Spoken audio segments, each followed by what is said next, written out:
Alright, time for another book review. This time I'm going to cover a Star Wars Legends story instead of a canon one. And it's not as well known or well regarded as others, but it is still pretty interesting. You've seen the video title, it's the Truce at Bakura. Now, most people have heard of one aspect of this book, which is the Ssi-Ruuk and their odd technology. I will go into more detail on it and the aliens when I cover that part, but first, let me set the stage. The novel takes place the day after the Return of the Jedi film. No, really, the day after. And it follows Luke, Leia, Han, and the rest of the usual suspects as they investigate an alien invasion at the world of Bakura. This is a relatively short book, so let me go ahead and start at the beginning. Like I said before, this book starts like the day after the Battle of Endor. Luke and the others are getting ready for the Alliance's next move when an automated message ship shows up. Wedge and Tilly's tripped a self-destruct mechanism while investigating the craft, so Luke decides to play hero and rush to save Wedge. He managed to stop the self-destruct, save Wedge, and get the message from the ship. The message is from the planet Bakura, where an alien presence has descended on the world. The people of Bakura were trying to reach out to the Empire, but the rebels had scattered them. As such, the rebels decide to send a task force to Bakura to try and help the people, and maybe even sway them over to the rebellion. Meanwhile, Luke is dangerously injured from his battle with the Emperor and must rest in order to not permanently injure himself. Unfortunately, this plot point is swiftly either forgotten or not well elaborated on, as other injuries take precedence on Luke's performance in this story. So the rebels go to Bakura and help out the local Imperial forces drive the aliens back. Luke is effectively in command of the task force and does his best to lead, but he only manages to coordinate the fighter wings he has. He does feel something in the Force and reaches out to the droid starfighters of the enemy. It turns out that they are powered by the Force energies of humans. Once the battle is over, Leia makes her bid at diplomacy to try and bring Bakura over to the rebels, or to make the Imperials play nice while the alien threat is there. And this brings in the politics of the planet itself, which can be summed up like this. They have a representative democracy that is effectively useless, and the Imperial governor holds all the real power.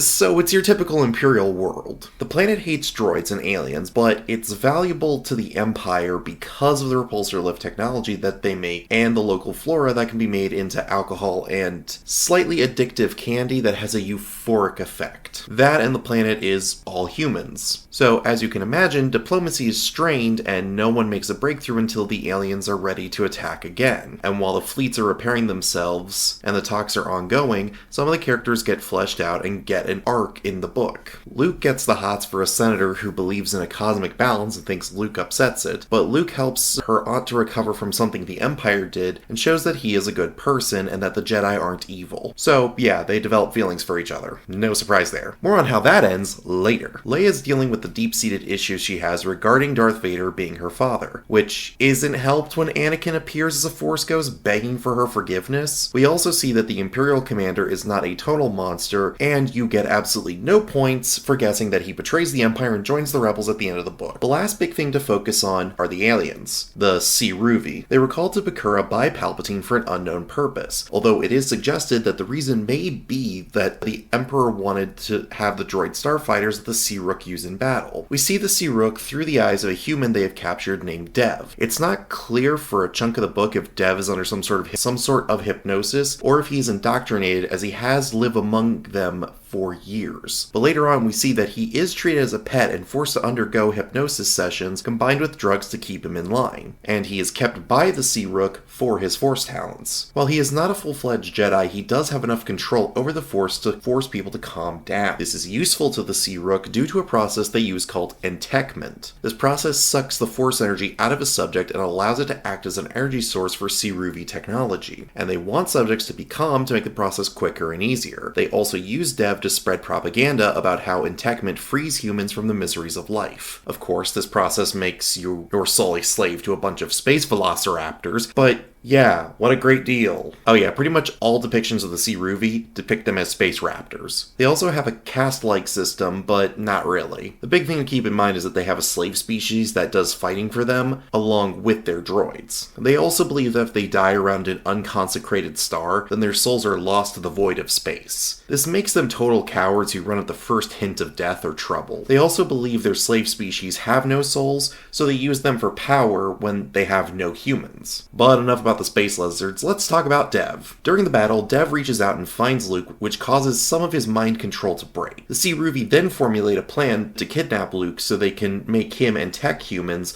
without the need to be in the same room as him. This long-range entechment would allow the Ssi-Ruvi Imperium to conquer the galaxy very easily, but the conditioning on Dev slowly breaks as the lies the Ssi-Ruvi have placed around him begin to come apart, and he realizes that he isn't actually a big deal compared to Luke. But the Imperial Governor also has a plan. So the last part of the book goes something like this. The Governor gets a message from Dev asking for Luke. The Governor doesn't trust Dev or the Ssi-Ruvi and instead infects Luke with parasites, then allows the aliens to take him. Meanwhile, the Governor arrests the rebel elements on the planet, including Leia, but the rebels on the planet take this time to rise up. So Han goes to rescue Leia, Luke is taken by Dev and the Raptors, the battle begins again, and the rebels on the planet are rioting. I should take this moment to clarify that the rebels on the planet are not associated with the wider Rebel Alliance. You know, all the people that are currently in space. They're actually just homegrown elements that have been there before all of this started. So, Dev breaks his conditioning, partially thanks to Luke, and helps him defeat the Ssi-Ruvi cruiser from within. Han rescues Leia, and they head to the Millennium Falcon to aid in the space fight. And